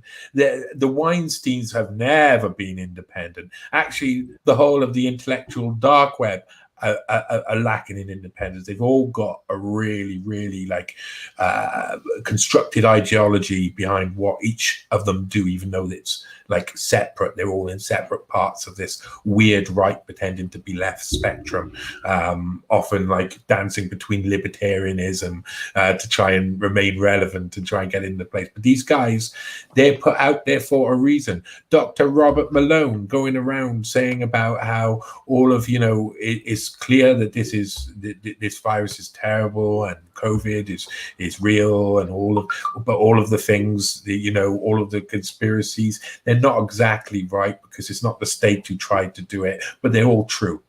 They seed this into you. Look, there's no one responsible. I'm an establishment figure, and I'm telling you that you were right all along. But those guys who you said were responsible and are obviously responsible are not responsible. No, golly, it was just innocent mistakes on the part of people who were working as hard as they could, Johnny, under very stressful circumstances. To save your life. We had never been in a situation like this before. And if we don't allow ourselves the chance to recognize, Johnny, that these are human beings and that humans make, but I can't even get through it. I can't. I'm sorry. It's hard. It's hard. This is a joke that we're getting now, though, is that all of these people, they will now use their tools to say all of the things we were saying before about all of the things that the independent, and I did not even do one little bit of reporting on ivermectin. It was obvious what was going on there, and other people were reporting on it. I could see what was happening there. Everybody could see what was happening there.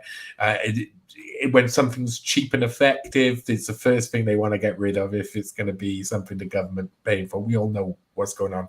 But the fact is that they're going to have to admit they were lying at some point. And this is how they do these things. This is all very, we're seeing it happen now in many different instances that they're saying, oh, yeah. It is. It's exactly how you said, apart from it's not exactly how you said, because all the people who are responsible aren't responsible. That's going to be their message.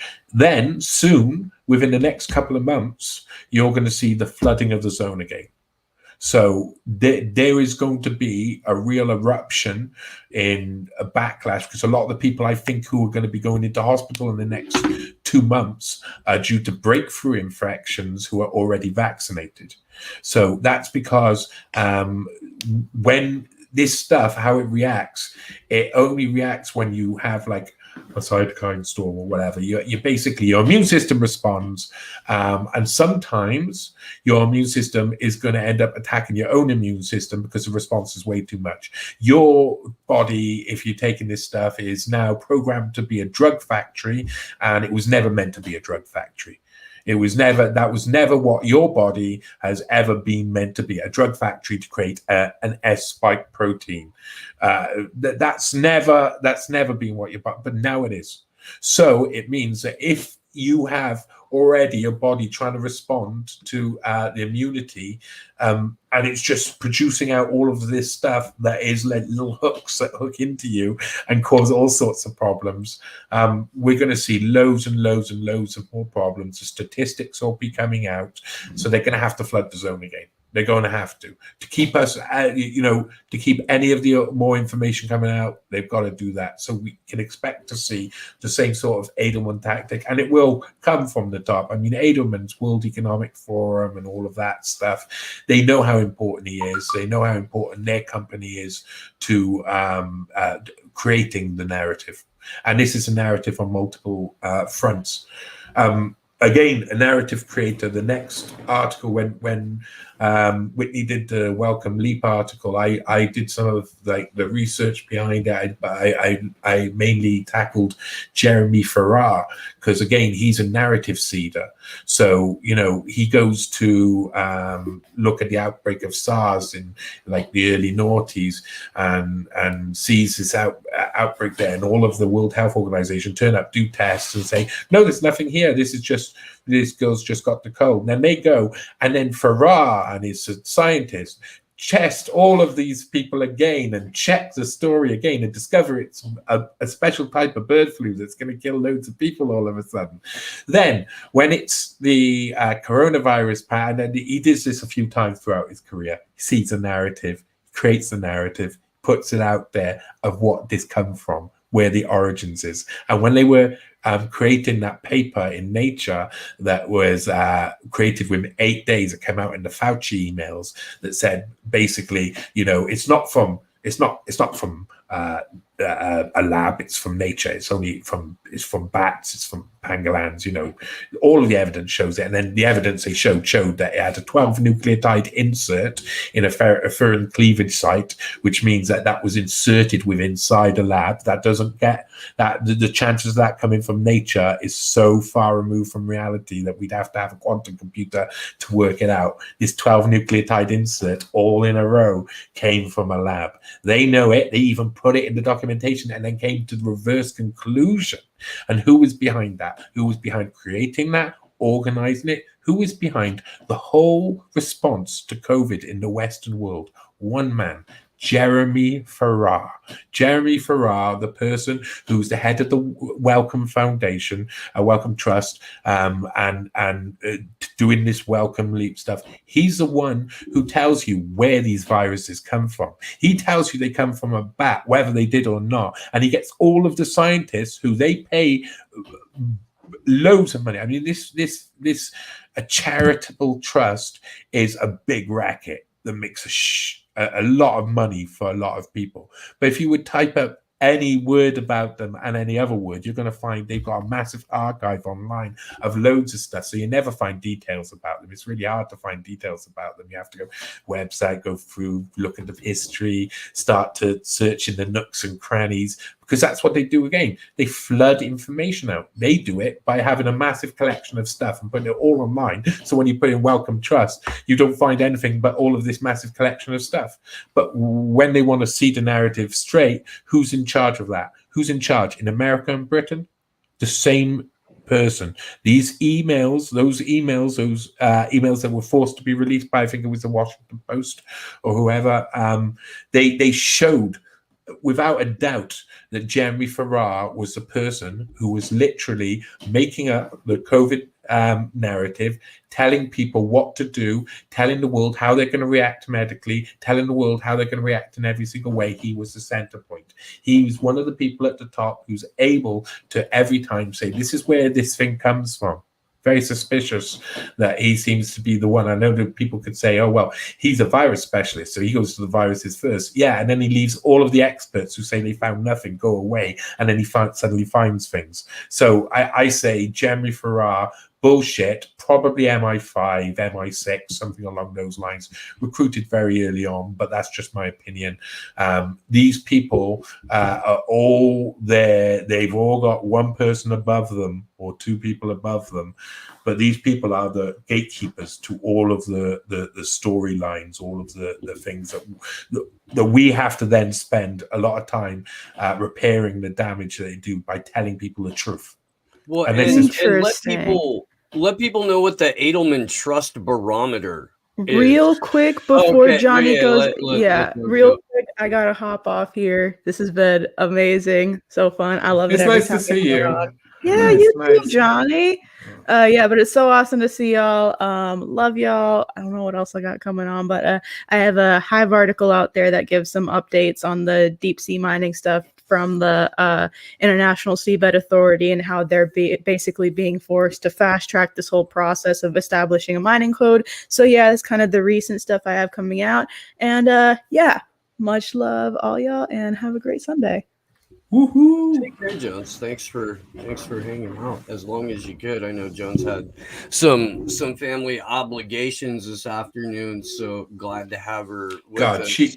That girl in 10, 20 years is going to have a knowledge like not many other people. I mean, it's what people don't get is that if you start that young getting on this understanding of where evidence is, and you can see it that early, then man, you are going to be a destroyer when you get older. You're going to be able to rip apart the narratives, and you're going to be able to explain to people properly who not to listen to and why not to listen to them. Explain to them who to listen to and why to listen to them. You know, you can actually have her mind's going to be wicked. Anyway, trust Edelman Trust Barometer.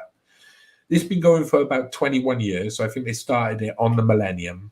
And the trust barometer is this idea that of course, Edelman will tell you who are the most trusted people by doing surveys. And I think it's something like they do something like 33 countries, and they ask them a load of questions. Of course, the questions are posed in a way that they're going to get certain answers from them, because again, it's all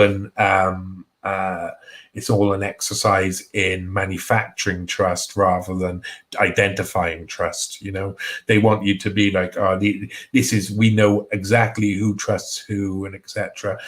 But then they turn around and say, like, the past couple of years has been Saudi Arabia has been the most trusted country. Saudi Arabia. Sorry, I mean, wow. Well, they're pretty upfront and not really trying to go out of their way to hide what they're up to. So in terms of that, I mean, you could at least see them coming. I don't know. It's quite amazing that basically all of these guys they spend most of their life trying to look like, I'm not talking about Saudi Arabia, I'm talking about Edelman and people and these big PR firms and stuff. They spend most of their time trying to gain a good reputation, just so they can throw it away by trying to say something ridiculous like Saudi Arabia is one of the most. They say some crap, but this trust barometer, you know that they may come up with some bizarre conclusions like that. It is actually taken on board by most businesses. So most businesses will look at it and say, well, these guys are saying that people trust this or don't trust this, so let's do things in that way. And they're seen as experts, but I mean, it's inane to us.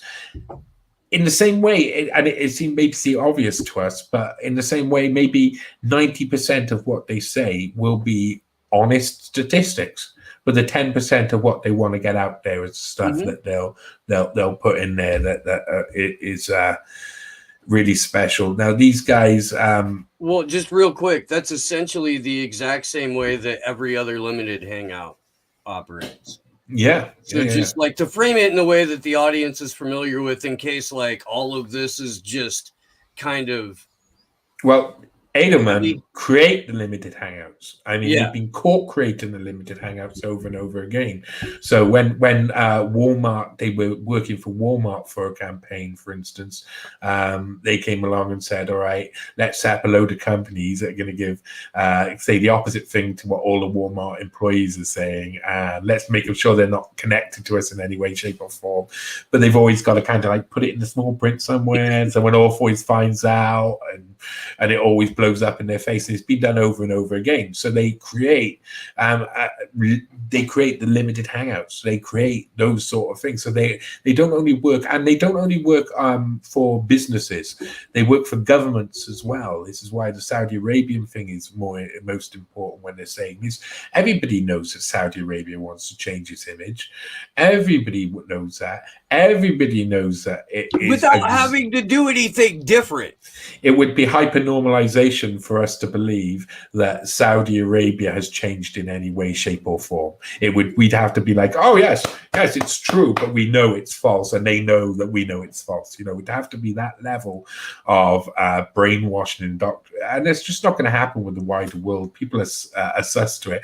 So sometimes I think what they do are like exercises in futility. They're never going to get anything out of it. They're just going to keep trying to put their message. But a lot of subjects, if you do that and you keep saying the same thing over and over again, a load of stupid, naive people will believe it. So I would be surprised. I wouldn't be surprised if there's rooms full of in the Western democracies right now of people talking about how reformed Saudi Arabia is becoming and how wonderful they're becoming because women are allowed to drive in a car. Yeah. And you'll see that narrative come out heavily in academia, and you'll get loads of recent college graduates with mountains of debt under the employ of some institution or other whose sole purpose is to proliferate those narratives. And so 3 minutes on radio. 3 minutes on radio. Yeah, no, I saw that. I did. And we can certainly go over that. We have a hard out for our radio station at the top of the hour. Now I'm going to have to leave near the top of the hour because I got to watch England get beaten by Italy. Okay. In the finals of the European soccer tournament. I'm happy to come back on whenever and talk about anything because the next one that next article I'm going to be coming out is really going to be something very interesting. It covers a bombing that nobody really knows about in the USA. I think I may have even identified the bomber, and no one will guess who the fuck he is. There's a lot there to unpack in the next article, so I definitely got to be coming on again soon because what's your anticipated release date for that?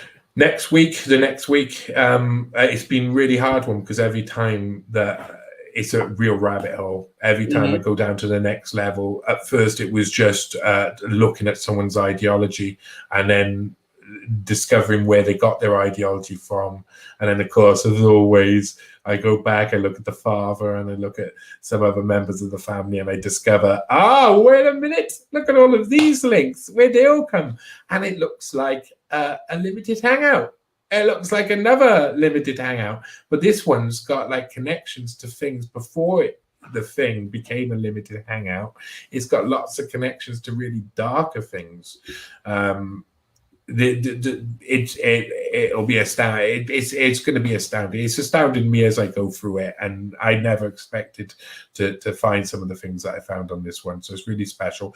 Someone who's very much part of the Peter Thiel verse, the Thiel verse as we call it. All right. I mean, it's pretty clear that as free thinkers and people who want to stop this hyper technocratic state from happening, we need to be taking on these guys nearly head on, and they are some of the most vicious. They're some of the most nasty and pernicious. Peter Thiel will take you to court in any country, regardless of by just to destroy you because he knows he can. But these people are some of the most dangerous. Real quick, I do want to thank everyone who was hanging out over on Aftermath, and I heart everyone else stick around as we close out and wrap up. We'll see everyone on Aftermath next week at 1 p.m. on the East Coast, 10 a.m. on the West Coast. Before you get out of here, man, I do want to say that I have enjoyed the hell out of your music.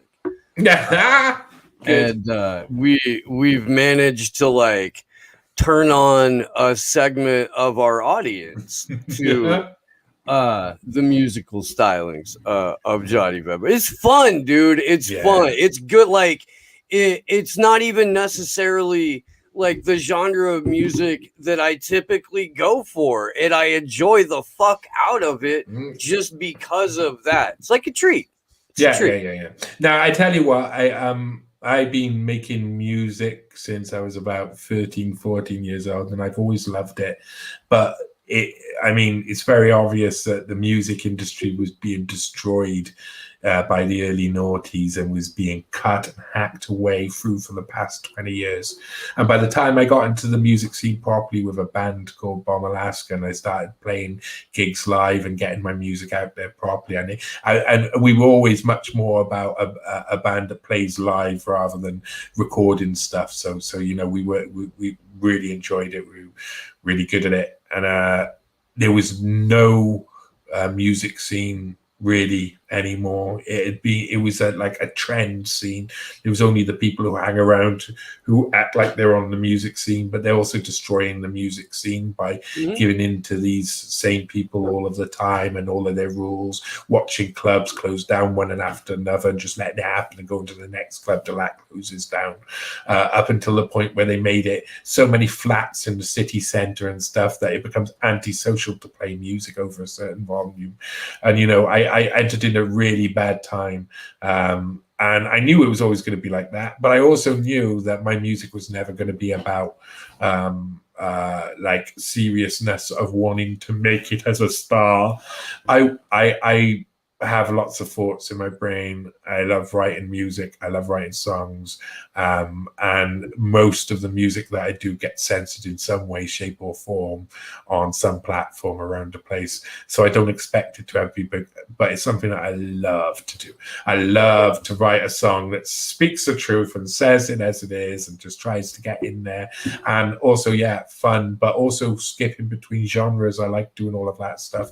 And, it's something that I'll keep doing, but yeah. Thanks for putting it out there. It's something I don't advertise, but no, it's fucking it is. It's like a total like walk away from the shit that that's normally in my ear, and it's great. Lyrically, it's fantastic. Years ago, something that started out of the Strawberry Music Festival. Which is historically like more like, I don't know, jam bandy bluegrass, like singer-songwriter, Americana roots music tradition. And it was called the 52 Week Club. I mean, it's still ongoing. I haven't been a heavy participant in the last like 3 years. But every week you get a word or a topic or a phrase, and then you've got a week to write a song about it. And you come back next week, everybody shares their song, you get a new, word or phrase or whatever. And the stuff that's come out of that over the last 14, 15 years, man, it is just tremendous. Do you know, there's something about most of the songs I've ever written in my life have been like ones that are lost to the ether because they're like hilariously funny for a day. But if I was to write them into a full song and make it all serious, they would lose their charm.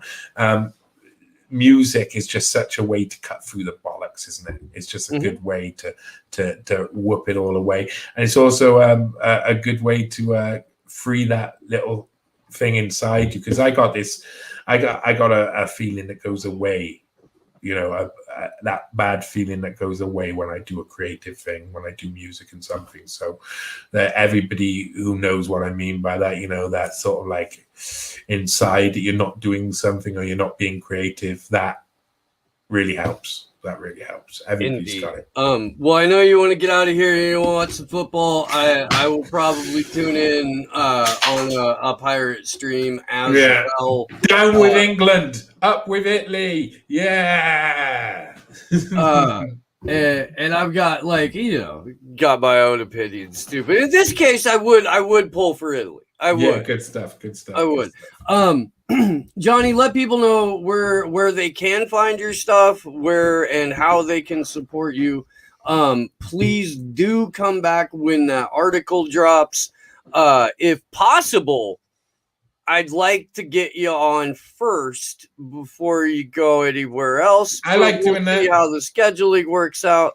And man, just thanks again. It's fantastic to see you. I fucking miss your face, boo. I do. Yeah. Same here. Listen, anybody wants to find me at the moment, I mean, you can go to johnnyvedmore.com. I post up a lot of the work I do with Whitney up there as well. I'm going to start doing more little blogs, which kind of less evidential, more opinion pieces. But really, I'm working on Unlimited Hangout stuff quite heavily at the moment. It's a really important project. What Whitney does is amazing. If you want to support me, support her work, because that's what I'm doing. I've got my investigation, I've got things I like to do, but her voice is massively important. It's one of the freshest I've ever heard, and I may be biased when I say that she's quite tremendous. She is. It's really important that we keep information and truth and evidence coming out, and we drop the bullshit. So if you want to find me, Johnny Vedmore on Twitter, and say hello, and I will say hello. I talk to people, It's true. All right, brother. Well, thank you so much, and always a pleasure to see you. Always appreciate whatever time you got to give, and Viva Italia. Yeah, Viva Italia! See you later. For everyone else, I will rapidly read through some Super Rays, and then we will see you at 3 o'clock on the West Coast, 6 p.m. on the East Coast. And yeah, wow, that was a lot. Fantastic to be able to talk to both of those folks. Jim Quinn, Sharon Funnel, Margot 007, thank you very much. Bubblegum Douche, Slow News Day rocks. Whitney Webb rocks. Why is this auto scrolling? Where did that go? Awesome show yet again. Thank you, and thank you for having one of my favorite names on the chatosphere. Robert Gilbert, thank you very much, says give him hell. Eternal Pessimist, thank you. John Hughes, keep up the great work, appreciate that. Jason Gay, this show needs to be broadcast into every home. I agree. Thank you very much, brother. It's fantastic seeing you the other week in Colorado. And I will be back in Denver, August 21st, 20th and 21st. The Denver Free Assange group is going to be holding a couple of events. Pretty sure that the 21st at least be joined by Comrade Misty, maybe a whole lot of other people from the MCSC network really working on twisting Franco's arm and Nico's arm and the Cavo couch. See if we can't get the whole fan family out there. And if you're in Colorado and you are concerned with the decline of free speech, go follow the Denver Free Assange account on the tweeters. Absolutely. Huh? DNV4JA or something like that. 2. It's DNV2 Free JA because I know it's weird. Because anyway, we love you, Kendra. Shadow Band Refugee, Scoop Gang, Orthodox Chairman, Vermin Supreme, and Simp Queen. Glory, never fail to impress. Lovely show today. Thank you very much, brother.